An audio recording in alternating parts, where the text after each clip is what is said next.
Señor. No hay otro como tú, oh Señor. Tu amor y tu bondad permanecen eternamente. No hay otro como tú, oh Señor. No hay otro como tú, oh Señor. No hay otro como tú, oh Señor. Tu amor y tu bondad permanecen eternamente. No hay otro como tú, oh Señor. Tu amor y tu bondad permanecen eternamente. No hay otro como tú, oh Señor.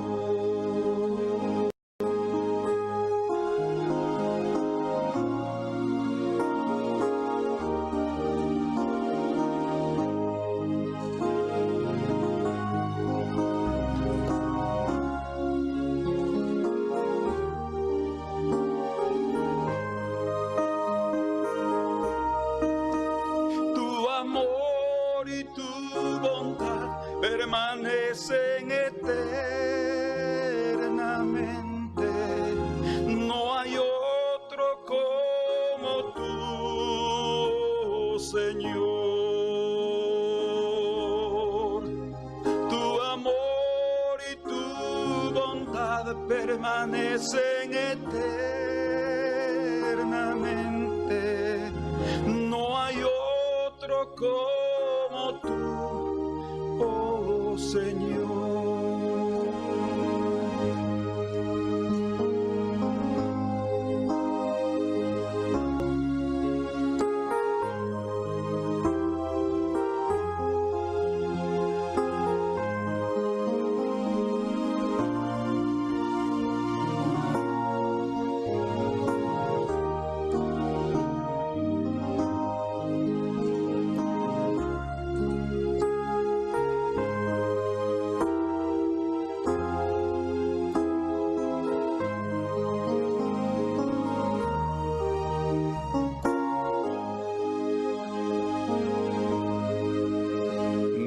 Santo como Jehová, no hay ninguno fuera de ti, ni hay roca como el Dios de Israel, no hay santo como Jehová, no hay santo como Jehová, no hay ninguno fuera de ti, ni hay roca como el Dios de Israel, no hay santo como Jehová. Inunda mi ser, inunda mi ser, Jesucristo, inunda mi ser. Mi reposo es dulce cuando me siento ante ti, Jesucristo, inunda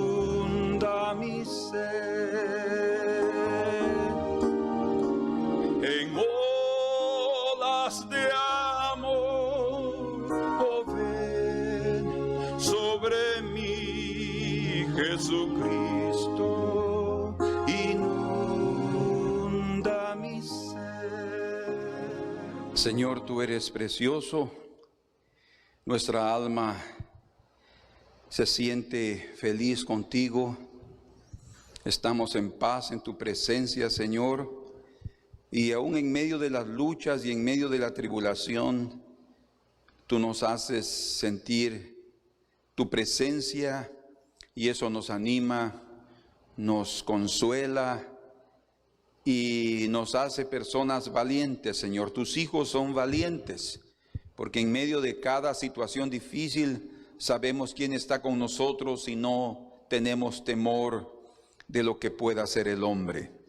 En nuestro corazón hay paz, en nuestro corazón hay regocijo y queremos vivir todos los días de nuestra vida agradecidos, Señor, porque tú mereces toda nuestra vida, tú mereces toda honra, toda gloria, y te pedimos en esta hora que tú también te glorifiques a través de darnos, a través de tu palabra, el consejo y lo que necesitamos oír, y que nos des también de tu gracia para poderlo cumplir, Señor. En el nombre de Cristo Jesús te lo rogamos. Amén. Gloria al Señor. Este día vamos a ver juntos en el libro de Filipenses, cómo es esta carta. Es denominada la carta del regocijo o la epístola del regocijo. Y es porque se habla mucho del gozo del Señor y de la alegría del Señor. Y a pesar de que, por lo que sabemos, esta carta fue escrita estando Pablo preso en Roma. Aún así, se ve ahí el regocijo y la alegría que hay. De hecho es llamada como ya hablamos, la carta del gozo, del regocijo. Y solo aparece una vez la palabra tristeza, o digamos así, el sentido de tristeza aquí en la epístola, en el capítulo número 2, refiriéndose a Epafrodito. Vamos juntos en el capítulo 2, versículo número 25, dice ahí el apóstol Pablo: mas tuve por necesario enviaros a Epafrodito, mi hermano y colaborador y compañero de milicia, vuestro mensajero y ministrador de mis necesidades, porque él tenía gran deseo de veros a todos vosotros, y gravemente se angustió porque habíais oído que había enfermado. Pues en verdad estuvo enfermo, a punto de morir, pero Dios tuvo misericordia de él, y no solamente de él, sino también de mí, para que yo no tuviese tristeza sobre tristeza. Así que le envío con mayor solicitud, para que al verle de nuevo os gocéis y yo esté con menos tristeza. Recibidle pues en el Señor con todo gozo, y tened en estima a los que son como él, porque por la obra de Cristo estuvo próximo a la muerte, exponiendo su vida para suplir lo que faltaba en vuestro servicio para mí o por mí. Bueno, en estos pocos versículos que leímos, podemos ver aquí que el ministerio de Epafrodito era obviamente un soldado. Aquí habla que era un soldado de Jesucristo, porque dice aquí colaborador y compañero de milicia. Él era un soldado de Jesucristo, pero también él está siendo considerado como un ministro de sus necesidades. Pablo lo llama a él como un siervo encargado para suplir sus necesidades básicas. Pablo era un hombre de Dios, un hombre espiritual, pero también necesitaba comer, también necesitaba dónde vivir y también necesitaba comprar algunas ropitas, ¿verdad? Entonces, él también tenía sus necesidades carnales, digámoslo así, no en el sentido negativo, de pecado, sino los de nuestra carne, lo que todos nosotros necesitamos en esta tierra. Y este hermano precioso tenía la misión de la iglesia de Filipos de poder llevar esa ofrenda, esa ayuda financiera para el apóstol Pablo, para, como él mismo dice aquí, suplir mis necesidades. Estamos en esta tierra y sin duda, a pesar de que podemos ser espirituales, todos tenemos necesidades. O sea, Epafrodito tenía en el corazón, y no hay duda que era un hombre muy fiel y honesto, porque a través de él eran enviadas las contribuciones financieras de los filipenses para el apóstol Pablo. Debemos entender que los ministerios que habían en Filipos después y que se quedaron al frente también recibían su salario, recibían su ayuda financiera. Pero esto que enviaban al apóstol Pablo como fundador de la obra, o sea, el que ara y como el que cosecha, ¿verdad? Va a disfrutar del fruto, dice la Escritura, el mismo propio Pablo lo dice. Entonces, él también recibía sus ofrendas. De vez en cuando él las recibía y los filipenses tenían la carga de poder bendecir el ministerio del apóstol Pablo.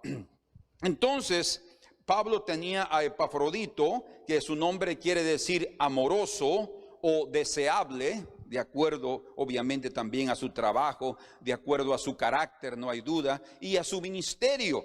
Era alguien que llegaba con buenas noticias, porque los siervos también necesitan de sustento. O sea, los que trabajan en el Señor también están con necesidades. Y si ellos trabajan completamente en la obra del Señor, obviamente también van a necesitar del sustento que vendrá del cuerpo de Cristo, de la obra del Señor, de la mies, ¿verdad? Donde se trabaja, donde se trilla, donde se labra y donde se cosecha también.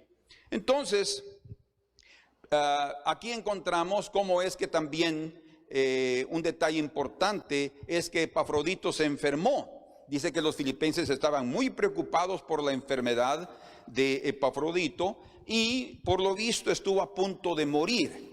Y esto debe llamarnos mucho la atención porque hay un detalle que tal vez no está propiamente encajado en el tema que estoy hablando, pero que está aquí y no vale y yo creo que no sería correcto dejarlo pasar, siendo que es algo muy importante.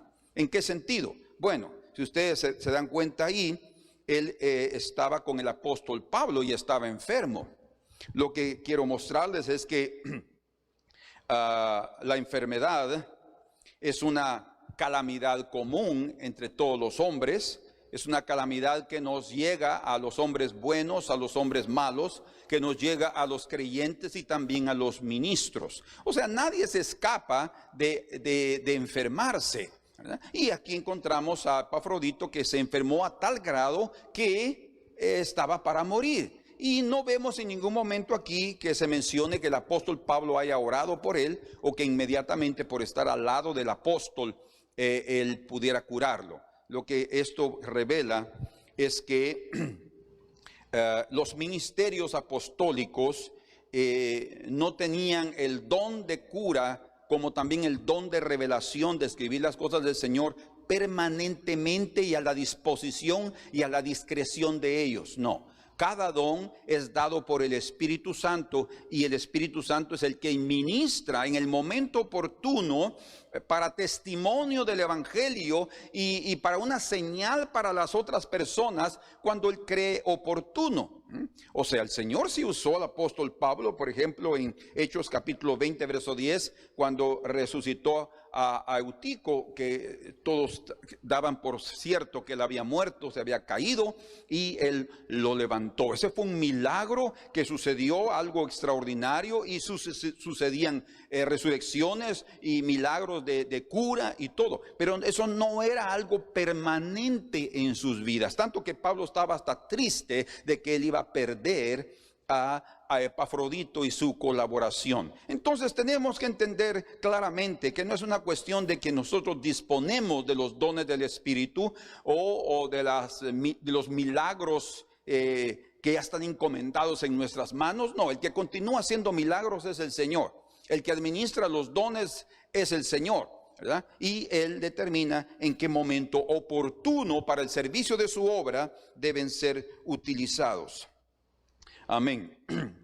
Pero aquí el apóstol Pablo está hablando de Epafrodito como una persona que ministraba a sus necesidades. O sea, era un hermano utilizado por la iglesia y también en agrado del apóstol Pablo de llevarle lo que él necesitaba. Dice en el verso número 30, porque por la obra de Cristo estuvo próximo a la muerte. Cuando dice por la obra de Cristo es porque se expuso a llevar esa ofrenda a donde se encontraba el apóstol Pablo. Imagínense ustedes tener que llevar dinero y caminar por tanto trecho. Algunos piensan que él ya había salido enfermo de Filipos cuando él decidió llevar la ofrenda y en prejuicio de su propia vida se arriesgó y fue, y después cuando él llegó ahí quedó enfermo un poco más fuerte. Pero aquí el apóstol Pablo está diciendo que él estuvo próximo a la muerte, exponiendo su vida para suplir lo que faltaba en vuestro servicio para mí. O sea,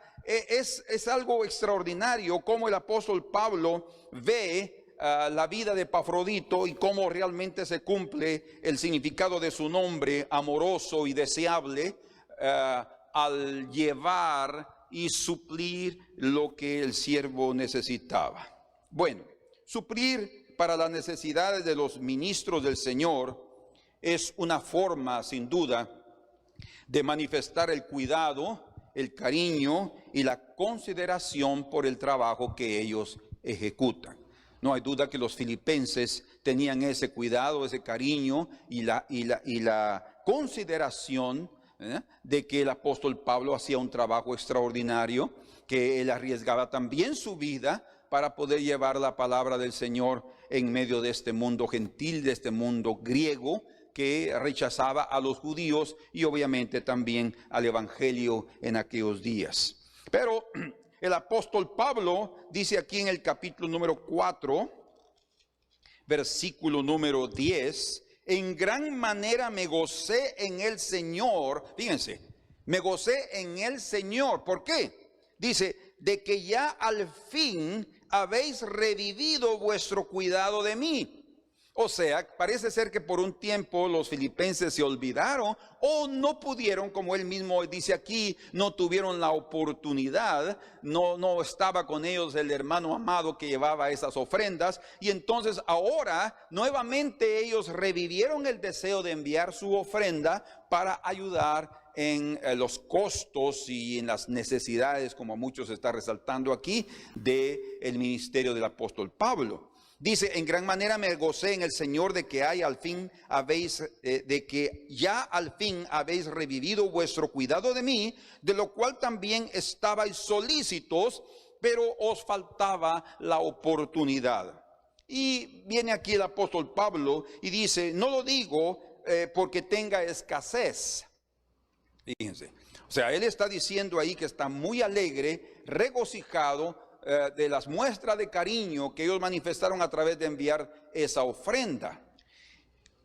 Sin embargo, él está feliz diciendo, no es porque esté en escasez, a pesar de que podría, y él había pasado mucho tiempo de escasez, también momentos de escasez. De hecho, nosotros tenemos también 38 años de estar en el ministerio, y durante ese periodo hemos pasado momentos apretados y también momentos de holgura, de bendición, pero no todo el tiempo es un tiempo de bendición, ¿verdad?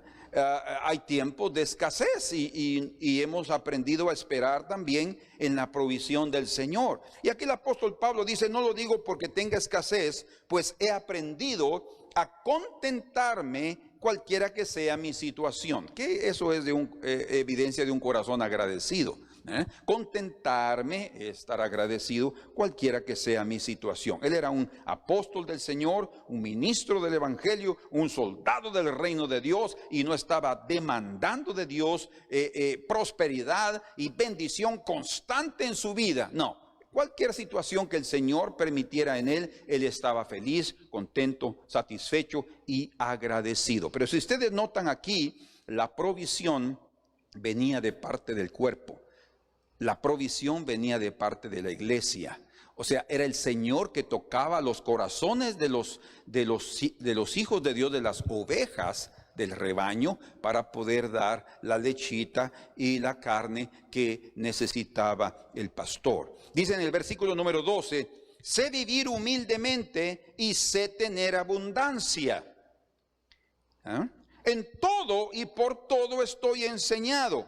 Es el Señor el que lo lleva a cada uno de nosotros a tener ese tipo de experiencias, y tenemos que aprender, porque no podemos simplemente decir yo quiero siempre vivir en prosperidad, yo siempre quiero vivir en abundancia. No, eso es tener que manipular o obligar al Señor que nos bendiga siempre. No, Él nos va a bendecir aún en los momentos difíciles, en los momentos de apretura, de escasez. Él también nos va a bendecir, porque hay muchas cosas, muchas riquezas espirituales que son donadas, que nos son dadas a través de esos momentos difíciles. Entonces, dice aquí, así para tener abundancia como para padecer necesidad. Ustedes pueden ver aquí cómo es que nosotros todos nos podemos aprender por medio de pasar por extremos: frío, calor, ¿verdad? Norte, sur, este, oeste, abundancia, escasez. Los extremos también nos darán enseñanzas extremas, enseñanzas preciosas. Y dice, y este pasaje que nosotros todos conocemos y lo utilizamos para todo lo puedo en Cristo que me fortalece, dice. El apóstol Pablo lo dijo en el contexto de momentos financieros difíciles, pero era el Señor su proveedor, confiando en el Señor y utilizando el brazo extendido del pueblo de Dios. Entonces, pero dice aquí en el verso 14, sin embargo, bien hiciste, oigan lo que está diciendo, bien hiciste en participar conmigo en mi tribulación.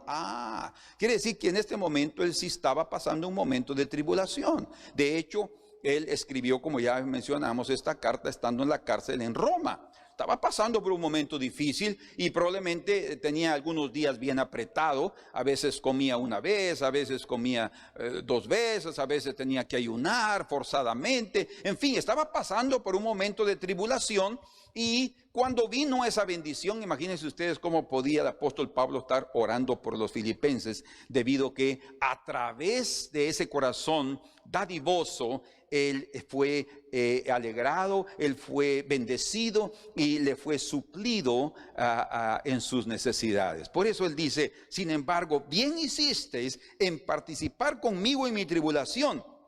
Y sabéis también vosotros, oh filipenses, que al principio de la predicación del evangelio, cuando él recién llegó a Macedonia, cuando partí de Macedonia, que fue el primer lugar donde él predicó la palabra del Señor en Europa, dice, ninguna iglesia participó conmigo. Fíjense qué tremendo esto. Parece ser como que cada iglesia tiene un carácter, un temperamento, una forma de ser en relación a la parte financiera, en relación al dar y recibir. Qué importante es aprender a dar. Qué importante es que nosotros también le demos importancia a la parte financiera de nuestras vidas, sabiendo que nosotros vamos a ser bendecidos en relación a cuánto también nosotros bendecimos a otros, y principalmente a aquellos que nos participan de las cosas espirituales, las cosas que son de los cielos, de las Santas Escrituras. Entonces dice, ninguna iglesia participó conmigo en razón de dar y recibir, sino vosotros solos. Qué elogio él estaba dando aquí para la iglesia de Filipenses, de los filipenses, hablándoles que ellos únicamente tuvieron ese privilegio, y dice en razón de dar y recibir. ¿Por qué dice así? ¿Por qué no dice únicamente en relación de dar? Porque aquel que da, recibe. Ya es un principio, es una regla, la regla de oro. Nosotros tenemos primero que dar para recibir. La mayoría de nosotros siempre queremos recibir, pero no queremos dar la primera parte, que es la más importante. El primer paso, que es dar. O sea, dice aquí, participar en razón de dar y recibir. Verso 16. Pues aún a Tesalónica, cuando él ya había partido de Macedonia, me enviasteis una y otra vez para mis necesidades. Ustedes perciben que dice que él recibió no solamente una vez, sino probablemente 2 o 3 veces, él recibió para su necesidad. Y como les dije al principio, es muy probable que por no ser él, por tener pastor también o pastores ancianos en la iglesia de Filipenses, estos también, si estaban tiempo completo en el servicio del Señor, recibían remuneración, ayuda, porque eso fue enseñado en todas las iglesias de Dios. Sin embargo, él también, tanto los ministros de la propia iglesia como las propias ovejas, sentían en su corazón, debido al testimonio que dio el apóstol Pablo de ser un hombre entregado y dedicado y hasta de sacrificarse en muchas cosas, de enviarle ofrendas regularmente. Entonces dice, una y otra vez enviaste para mis necesidades. Dice en el verso 17, y no es que busque dádivas, y es obvio, ¿verdad? Nadie está buscando esas dádivas cuando tiene un corazón honesto, cuando tiene un corazón justo, cuando tiene un corazón recto y cuando entiende que la bendición viene del Señor, a pesar de que use a las ovejas, el toque de Dios es para el corazón, y allá es el corazón del hombre el que va a aceptar el toque del Espíritu o rechazarlo. O sea, si lo recibe va a ser bendecido, si lo rechaza no va a recibir la bendición mayor que él tiene para su vida. Entonces dice, no es que busque dádivas, sino que busco fruto que abunde en vuestra cuenta. Vean qué precioso aquí, qué revelación más preciosa aquí nos es dada, porque es como alguien que tiene una cuenta de banco. Cuando, no hablando propiamente, tal vez nosotros decimos, pero yo no tengo ni cuenta, ni tengo nada, y siempre he querido abrir, pero no he podido. No importa. En los cielos también hay un banco, es el banco de los cielos. Allí no entra ladrón, no hay polilla, dice el Señor Jesucristo. Y cuando nosotros damos en ese principio de dar y recibir, cuando ayudamos a otras personas y principalmente a los ministros en su tarea, ¿qué sucede? Dice que hay un crédito que es puesto en nuestra cuenta, dádivas que son puestas a nuestro favor, bendiciones, no solamente materiales, sino también físicas. El Señor nos bendice en nuestra salud. El Señor nos protege en los peligros. Muchas cosas que nosotros no entendemos que pueden venir para tratar de destruirnos son quitadas de nosotros, somos librados debido a esa generosidad del corazón. Por eso dice aquí, no es que busque dádivas, sino que busco fruto que abunde en vuestra cuenta. En otras palabras, el apóstol Pablo también los exhortaba, los animaba a que fueran dadivosos, generosos, que ofrendaran con todo el corazón, como él les dice a los corintios, porque el Señor ama a aquel que da con alegría, y aquel que siembra debe sembrar con esperanza, dice. Y el que ara también debe arar con esperanza de recibir del fruto de la tierra. Entonces aquí él está diciéndoles, den, porque cuando ustedes den, esas bendiciones vendrán sobre ustedes, no las eviten siendo duros de corazón. Verso 18 dice, pero todo lo he recibido y tengo abundancia. Hay momentos en que se puede recibir y hay una cierta bonanza financieramente, pero dice, estoy lleno, habiendo recibido de Epafrodito lo que enviasteis. Fíjense, él otra vez recibió de Epafrodito aquella ofrenda que para él fue, como dice aquí, olor fragante. Era una ofrenda como en el Antiguo Testamento, ¿verdad? Que se llegaban las ofrendas y que eran de olor fragante delante del Señor, que eran aceptables, ofrendas pacíficas, que no tenían nada que ver con el pecado, sino con gratitud. Enviamos esta ofrenda porque apreciamos su trabajo, porque apreciamos lo que hace, que nos alimenta, que nos da de beber, que nos dirige, en fin. Todos los ministros del Evangelio tienen una tarea a hacer, a ejecutar. Y esa tarea, cada uno de nosotros como ovejas también tenemos que aprender a apreciarla.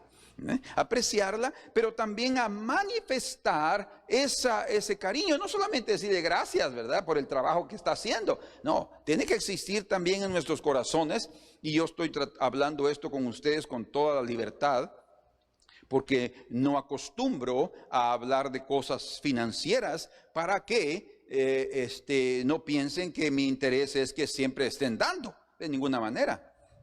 Sin embargo, también veo la responsabilidad como ministro, como pastor, de poder enseñar lo que el consejo divino de la palabra de Dios nos enseña, de que tenemos nosotros también que entrar a esa forma de dar y recibir, a esa bendición de dar y recibir, porque es del Señor. Entonces dice que todo eso es olor fragante, sacrificio acepto, agradable a Dios. Que el Señor permita que cada uno de nosotros pueda tener ese impulso en el corazón ellos lo hacían semanalmente, cada domingo que se reunían, proponían en sus corazones dar, y ahí daban lo que se necesitaba y se suplían todas las necesidades. Imagínense qué bendición era aquella en los días de los apóstoles, que dice que nadie padecía de necesidad. Eso significa que se suplía el salario para los apóstoles, probablemente alguna ayuda también para los diáconos que estaban tiempo integral, tiempo completo, mejor dicho, sirviendo a las mesas y sirviendo a los hermanos. También se recogía, parte de esa ofrenda era para ayudar a las viudas, a los huérfanos y a los pobres. Y también obviamente se utilizaba parte de ese dinero para las misiones. Eso no podía significar unas ofrendas débiles, unas ofrendas miserables. No, eran ofrendas con bastante generosidad para poder suplir, tanto que dice que algunos vendían de sus propiedades y lo ponían a los pies de los discípulos. Hoy en día se ha hablado mucho sobre si debemos o no debemos dar diezmos, y parte de eso yo lo voy a hablar en la próxima ocasión.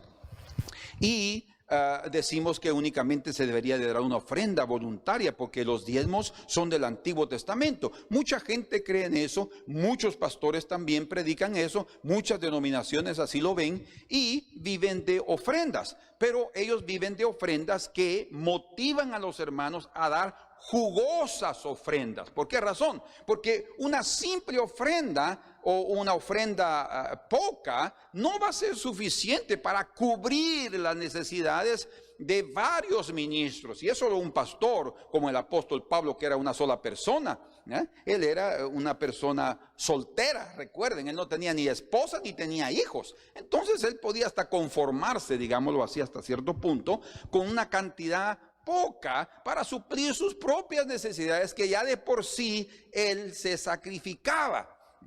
Pero no es así con toda la iglesia. En el caso de Pedro, por ejemplo, él tenía su propia esposa. La Biblia dice claramente que él y los hermanos del Señor tenían sus esposas y ellos viajaban con sus esposas. Entonces el gasto no era el mismo que una sola persona. Entonces, otro versículo para pasar a otro punto antes de concluir, lo encontramos en el versículo número 19. Este versículo también es otro de los más preciosos en el libro de Filipenses, hablando de las bendiciones de Dios para su pueblo. El primero ya lo mencionamos, es Filipenses 4:13, todo lo puedo en Cristo que me fortalece. O sea, pasando por enfermedad, pasando por escasez, pasando por tribulación, Dios está con nosotros. Pero fue dado en el concepto, en el contexto de la necesidad física, financiera del apóstol Pablo. Y aquí está el otro, Filipenses 4:19. Mi Dios pues suplirá todo lo que os falta. ¿A quiénes? A los filipenses. Conforme a sus riquezas en gloria en Cristo Jesús. Así como yo estoy siendo suplido en mis necesidades por vuestra generosidad, así también yo sé que mi Dios, debido a las riquezas que Él tiene, porque Él es el dueño del oro y de la plata, también va a bendecirlos a ustedes y va a suplir todas sus necesidades. Algunos no dan porque dicen, yo no doy porque no me va a alcanzar. Si yo doy el 10% de mis entradas, no me va a alcanzar. Y si doy una ofrenda, pero todavía tengo tanto compromiso. Lo que sucede es que la mayoría de nosotros nos metemos a tantos compromisos financieros que ya no podemos pensar en ser fieles, en dar diezmos y ofrendas. O dar, como algunos dicen, una ofrenda por lo menos, ¿verdad? Y ahí van y depositan en el sobre 10 quetzales, 20 quetzales. Y yo sé que el Señor va a bendecir a todo aquel que da, pero cada vez que nosotros demos, pensemos como Jesús. Imagínense ustedes que Jesús estaba, dice, sentado enfrente del gasofilacio. Casi dice ahí enfrente, no propiamente enfrente, pero él estaba ahí viendo cómo estaban ofrendando las personas. Y dice, y él le dijo a sus discípulos que los ricos echaban en la caja de las ofrendas de aquello que les sobraba. ¿Qué nos sobra a nosotros? Me sobran dos quetzales. Aquí tengo 2 quetzales, 3 quetzales, esto es lo que me está sobrando. Lo voy a dar ahí para que no digan nada, ¿verdad? ¿Qué me sobra?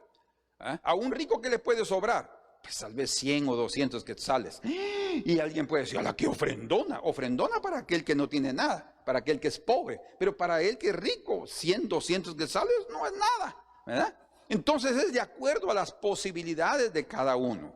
Entonces nosotros tenemos que aprender a ser liberales en ese aspecto, de pensar realmente, Señor, ¿qué es lo que yo debo dar? Porque otra vez, nosotros vivimos nuestra vida cristiana sin estar pensando en cómo la forma como yo administro mi parte financiera determina cómo la bendición de Dios va a venir sobre mi vida.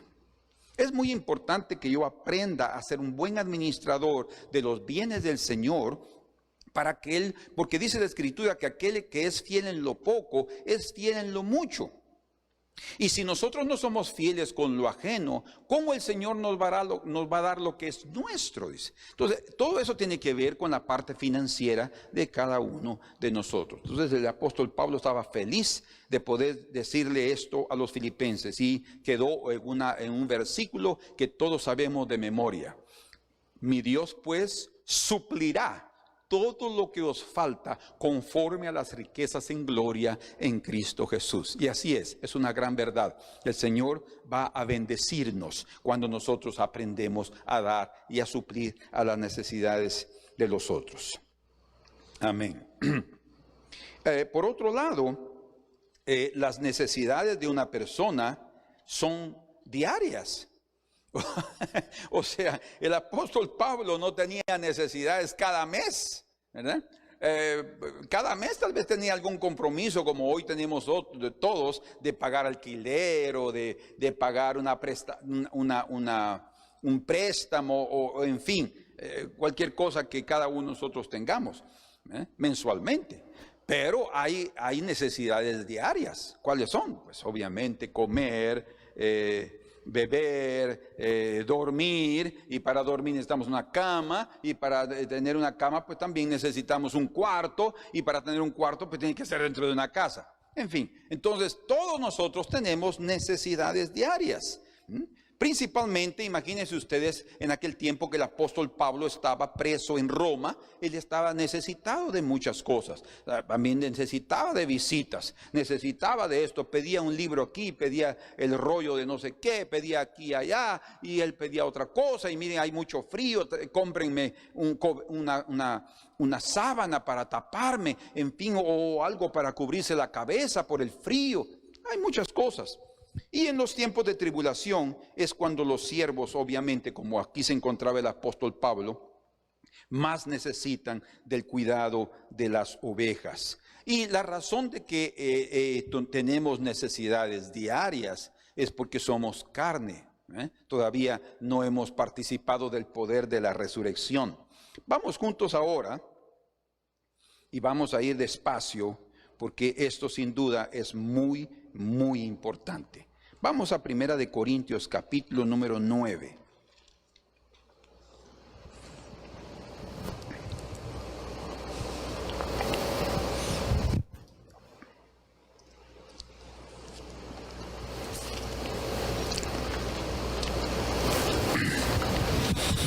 En ese capítulo número 9, los corintios manifestaron, o mejor dicho, Pablo está defendiéndose porque los corintios manifestaron dudas en relación a su apostolado. Ustedes pueden imaginarse. Dudas en relación a su vocación, a su llamado como ministro del Evangelio. Y la razón era porque él no demandaba ofrendas. No porque él no tuviera derecho y no porque no fuera necesario y bueno hacerlo, porque lo vimos ahí en Filipenses, cómo es que él dice, yo no es que estoy buscando dádivas o regalos, pero yo busco algo que sea para el crédito de ustedes, que ustedes sean bendecidos. Y en varias cartas, de 1 Corintios, 2 Corintios, Filipenses, todo, el apóstol Pablo está hablando de la necesidad de dar y de cómo el Señor también enseñó que es mejor dar que recibir, a pesar de que cualquiera que da va a recibir automáticamente. Entonces aquí está él defendiéndose. Y dice en el verso número 3, contra los que me acusan, esta es mi defensa. Entonces aquí comienza su defensa y prácticamente él se va y principalmente habla del sostenimiento financiero de su vida. Pero dice aquí en el verso 4, ¿acaso no tenemos derecho de comer y beber? ¿Acaso no tenemos derecho de comer y beber? ¿No tenemos derecho de traer con nosotros una hermana por mujer? O sea, no tengo yo derecho de tener una esposa. Pero como nosotros ya leemos en 1 Corintios 7, 26, 32 y 35, como Pablo les aconsejaba a los corintios a no darse como él, soltero, porque dice, aquel que tiene una esposa va a tener que dedicarse también a su esposa, va a tener que dedicarle tiempo a su esposa, cuidar a su esposa. Entonces no quiere decir que eso sea malo, no. Lo que estaba diciendo Pablo es que él prefería utilizar su tiempo, sus energías y su dinero, solo las cosas del Señor y no tener que tener otra como también los otros apóstoles. Y los hermanos del Señor y Cefas es Pedro. O sea, también él estaba dando el ejemplo. Todos tienen sus esposas, pues yo no puedo tenerla. Ahora entiendan, yo no la tengo por esta y esta razón. Y porque yo no quiero ser ninguna carga y no quiero ser pesado para ustedes, dice. Y dice el verso 6, ¿o solo yo y Bernabé no tenemos derecho de no trabajar? Esta es otra cosa interesante. ¿O solo yo y Bernabé no tenemos derecho de no trabajar? O sea, en otras palabras, para los corintios todos podían cobrar un salario, todos podían esperar una ofrenda, los diezmos, digámoslo así, ¿verdad? Pero menos Bernabé y Pablo, ¿verdad? Ellos tenían que trabajar, ellos que trabajen porque y lo hicieron, ¿verdad? Bernabé también parece ser que fue un hombre que permaneció solo. Entonces, tanto Pablo y Bernabé al principio, en el primer viaje misionero, ellos estuvieron trabajando juntos y se dedicaban, y la dedicación en su trabajo fue extraordinaria. Trajo frutos maravillosos en la extensión del Evangelio. Ahora, viene el apóstol Pablo aquí. Les está diciendo que él también tendría derecho de no trabajar. ¿Por qué? Porque los que se dedican al Señor no trabajan en lo secular, no trabajan con sus manos, o no son, si son, digamos, su profesión son carpinteros, albañiles, médicos, abogados, profesores, ya no lo hacen. ¿Por qué? Porque se dedicaron tiempo completo. No quiere decir que hay personas, yo conozco así, que dicen, no, yo ya no encuentro trabajo, entonces me voy a dedicar a ser pastor. Momento, tampoco es una cuestión de simplemente buscar su comodidad y buscar un lugar donde va a tener un salario. No, si alguien entra de esa manera, tenga la seguridad que inmediatamente va a salir. ¿Por qué? Porque no tiene el llamado. Es un asalariado y tarde o temprano va a caer en desmérito, en descrédito y no va a tener el apoyo y el respaldo del Señor. Se va a aprovechar de las ovejas y algún día las ovejas se van a dar cuenta de la situación. Entonces no es una cuestión de dedicarse al pastorado porque yo tengo más tiempo ahí para mí. Tampoco en el pastorado hay personas haraganes. Perezosas, de ninguna manera, y aquel que lo es así va a tener sus consecuencias. Entonces, delante del Señor tenemos que ser honestos y sinceros en nuestra propia conciencia también y delante de las personas. Ahora, aquí el apóstol Pablo va a mencionar en este instante, y quiero hablar solo de estas tres cosas, y después en la próxima reunión vamos a hablar de otros aspectos muy importantes, porque quiero que esto quede bien claro, porque aquí es tratado en las Escrituras, no se habla, digamos así, con más detalles, sino siempre se deja bien claro que tenemos que aprender a dar, ¿verdad? Pero muchos de nosotros y muchas personas han creído que ya no se deberían de dar diezmos. Imagínense ustedes, increíble, ¿eh? Porque es del Antiguo Testamento. Y en el Nuevo Testamento no vemos ni en los Evangelios, ni en el libro de los Hechos, ni en todas las cartas. Sí, es cierto, no hay muchas evidencias con respecto a eso, pero vamos a llegar a ver juntos lo que está registrado aquí y veremos si el Señor así lo quiere o no. Entonces, en el versículo número 7 del capítulo número 9 dice, ¿quién fue jamás soldado a sus propias expensas? Aquí el apóstol Pablo, como dice en el verso 8, digo esto solo como hombre. Aquí hay varias preguntas, pero el apóstol Pablo dice, digo esto solo como hombre. O sea, desde el punto de vista humano, hay tres cosas que él menciona. La primera, un soldado. La segunda, un labrador o un agricultor. Y la tercera, un pastor de rebaños. Porque dice aquí, ¿quién fue jamás, verso 7, soldado a sus propias expensas? O sea, nadie va a ser soldado de un país, nadie va a ir a la guerra por un país si él no recibe un salario. O sea, no va a estar trabajando por sí mismo para representar al otro. ¿Quién planta viña, dice un agricultor, y no come de su fruto? Si está plantando es porque tiene derecho, trabajó, no puede, hasta aunque sea él no sea el dueño no puede ni prohibirle que coma. Si lo hace es una injusticia de parte del fruto de su trabajo. Y dice, ¿quién planta viña y no come de su fruto? ¿O quién apacienta el rebaño, un pastor, y no toma de la leche del rebaño? Entonces aquí encontramos tres ejemplos.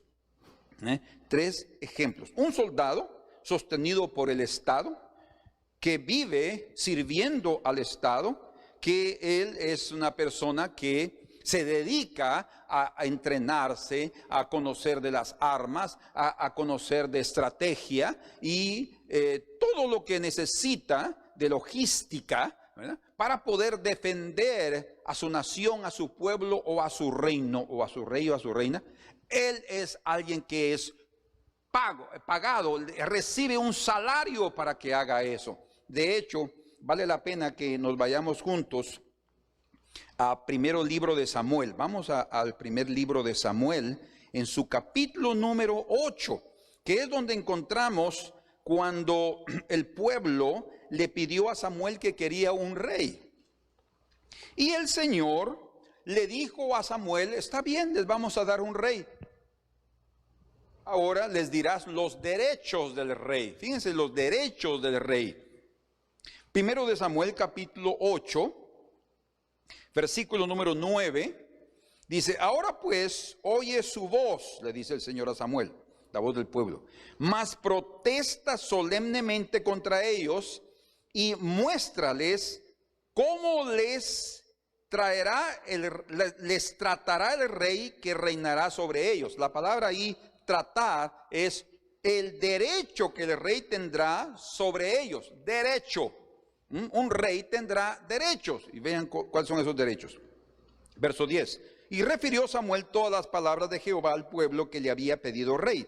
Verso 11. Dijo pues, así hará el rey, o así será el derecho, dicen otras versiones, del rey que reinará sobre vosotros. O sea, un rey que es puesto por un pueblo tiene sus derechos. ¿Cuáles son esos derechos? Interesante. Tomará vuestros hijos, los hijos del pueblo, y los pondrá en sus carros y en su gente de a caballo para que corran delante de su carro. ¿Qué quiere decir eso? Que tomará de los hijos del pueblo para que se conviertan en sus soldados. En sus soldados. Ahora, ¿quién va a sostener a esos soldados? Pues obviamente ellos recibirán el salario de parte de su superior, del rey. Ahora, ¿de dónde va a sacar el rey ese dinero, ese presupuesto para pagarles a esos soldados? Aquí también dice, verso 12, y nombrará para sí jefes de miles y jefes de cincuentenas, los pondrá a sí mismo a que aren sus campos, también tendrá labradores, y cieguen sus mieses, y que hagan sus armas de guerra y los pertrechos de sus carros. Tomará también a vuestras hijas para que sean perfumadoras, cocineras y amasadoras. O sea, el pueblo querían rey también, entonces van a tener que pagar el precio de tener un rey. Ustedes van a tener que sacrificarse. Ustedes mismos van a tener que sostener a ese rey. El pueblo sostiene a su rey porque el rey adquiere derechos. Fíjense pues. Versículo 14.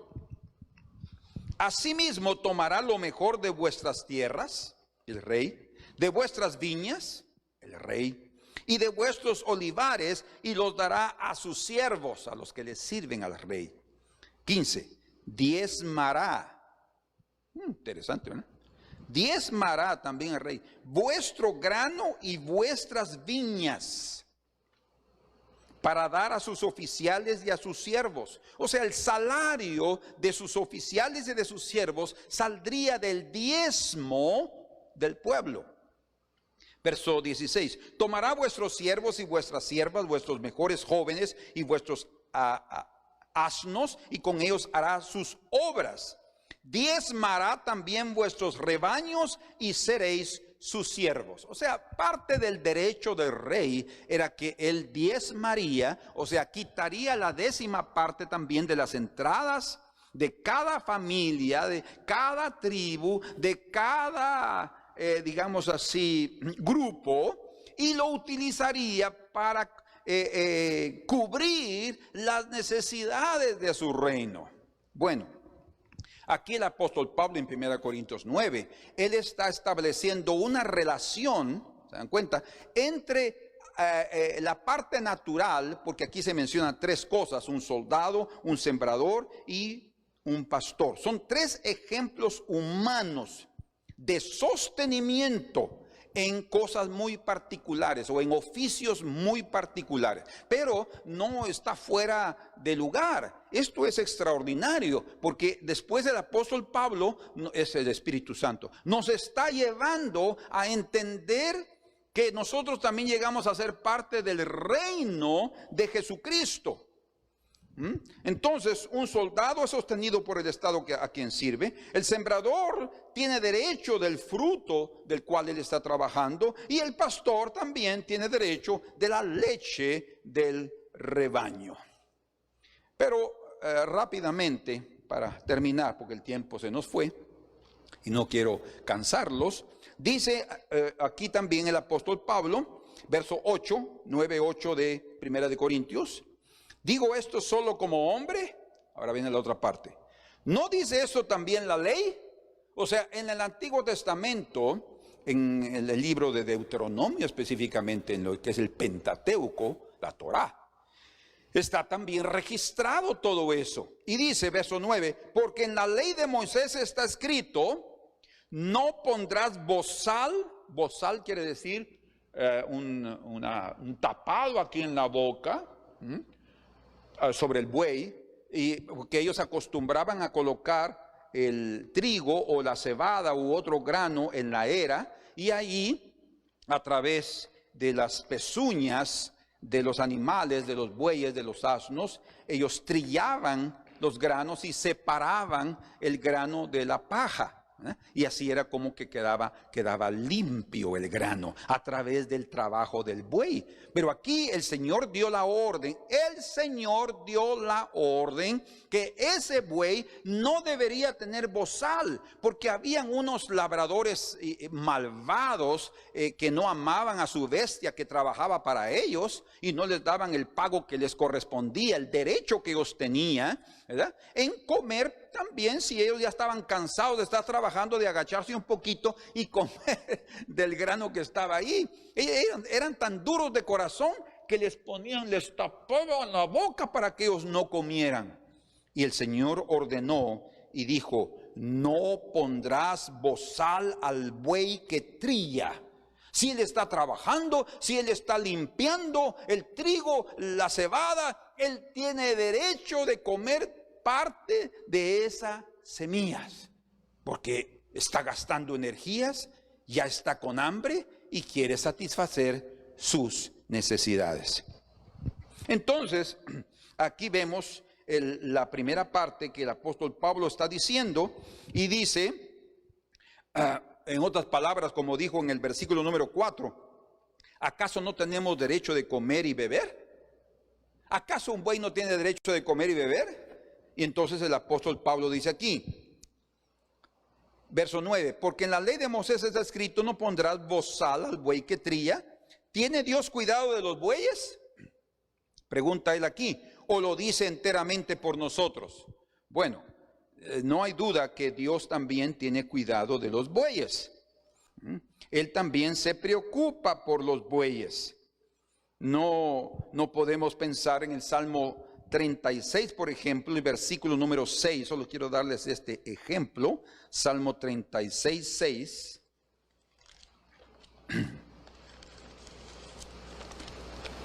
Dice: tu justicia es como los montes de Dios, tus juicios abismo grande, oh Jehová, al hombre y al animal conservas. Al hombre y al animal conservas. Y dice la escritura también en Mateo capítulo 10 verso 29, que el propio Señor también cuida de las aves. Él cuida de las aves. No trabajan ni hilan, pero Dios les da su sustento diario. O sea, no quiere decir que Él no se importe con los bueyes. No, Él también se importa con los bueyes. Por eso Él estableció esa ley. Pero lo dice principalmente, es el mensaje que el apóstol Pablo está transmitiendo aquí, por aquellos que trabajan en la obra del Señor, para que no les cierren la boca, para que no digan, no tiene derecho de comer. No, sino también tenemos que aprender a suplir esas necesidades. O sea, el ministerio espiritual de un ministro, podemos decir también que él es un soldado, como dice en 2 de Timoteo capítulo 2 verso 3, hablándole Pablo a Timoteo, le dice, tú sufres penalidades como soldado de Jesucristo, como un buen soldado de Jesucristo. Todos los ministros también entramos ahorita a esa comparación, somos soldados, y como soldados no vivimos por nuestra propia cuenta, sino somos sostenidos por el reino a quien servimos. Bueno, para no dejar a medias todo lo que yo quiero decir, solo quiero les mostrar aquí rápidamente, yo voy a entrar en detalles eso, cómo es que el apóstol Pablo toca también aquí en el verso 10, dice, pues por nosotros se escribió, porque con esperanza debe arar el que ara, y el que trilla con esperanza de recibir el fruto. Y luego en el verso 11 dice, si nosotros sembramos entre vosotros lo espiritual, o sea, un agricultor. Primero está hablando de un soldado, el buey, sirviendo, y luego como agricultores, sembrando. Y luego en el versículo número 13 dice, ¿no sabéis que los que trabajan en las cosas sagradas comen del templo, y que los que sirven del altar participan? Recuerden que la tercera cosa que el apóstol Pablo habló como hombre es de que un pastor puede tomar de la leche del rebaño. Y también ahora está diciendo que aquel que trabaja en las cosas espirituales va a comer del altar, de las ofrendas del altar. Entonces aquí se nos habla de un ejército, se nos habla de una viña, como labradores. Allí muchas veces la casa de Dios, el pueblo de Dios es visto así, el ejército de Dios vivo, ¿sí? La viña del Señor y el rebaño del Señor. Entonces cada una de estas tres cosas tiene soldados que le sirven al Señor, tiene agricultores que le sirven al Señor y al pueblo, y tiene también pastores que cuidan el rebaño y que también tienen derecho de la leche y de las ofrendas. Señor, que en este día podamos comenzar a entrar a percibir la bendición que es dar y recibir. Señor, que en esta hora podamos comenzar a ver la preciosa oportunidad que tú nos das a cada uno de nosotros, Señor, de entender este misterio en la parte financiera, que nosotros no seamos de la descendencia de Caín, que entró a la avaricia y a la codicia, y como tú has dicho, Señor, la raíz de todos los males es el amor al dinero. Señor, que desarraiga de nuestro corazón ese amor al dinero. Señor, ha sido dado como un medio, como un instrumento, como un canje para poder comprar y vender cosas. Pero que todo eso pueda ser utilizado para que nosotros también hagamos tesoros en el reino de Dios. Y que lo administremos de tal manera que seamos también de bendición al pueblo de Dios y a los pobres, a los huérfanos, a las viudas, a las misiones y principalmente a los ministros que están dedicados tiempo completo para servirte a ti y servirnos a nosotros. Señor, en el nombre de Jesús, por favor, comienza a despertar en el corazón de mis hermanos aquella responsabilidad, aquel amor, aquel cariño, aquella aceptación, aquella consideración por el trabajo espiritual que se hace en cada uno. Señor, te lo agradecemos y te bendecimos en el nombre precioso de Jesús. Amén. Que Dios los bendiga. Vamos a seguir viendo esto juntos. Aquí estamos comenzando con el tema, pero probablemente el próximo jueves o miércoles vamos a seguir viendo juntos este mensaje. La paz del Señor y que el Señor quede con ustedes, continúe dándoles mucha salud y que el Señor nos dé un corazón lleno de paz, ¿verdad? Y hoy que estoy grabando, me mandaron felicitaciones por ser el Día del Padre, y aunque sea un poco atrasadas, yo también quiero enviarles a todos los padres de familia que están oyendo en español este mensaje, felicitaciones, que Dios los bendiga y que les conceda la bendición de su presencia sobre ustedes y el carácter de un padre en sus corazones. Amén. Un fuerte abrazo.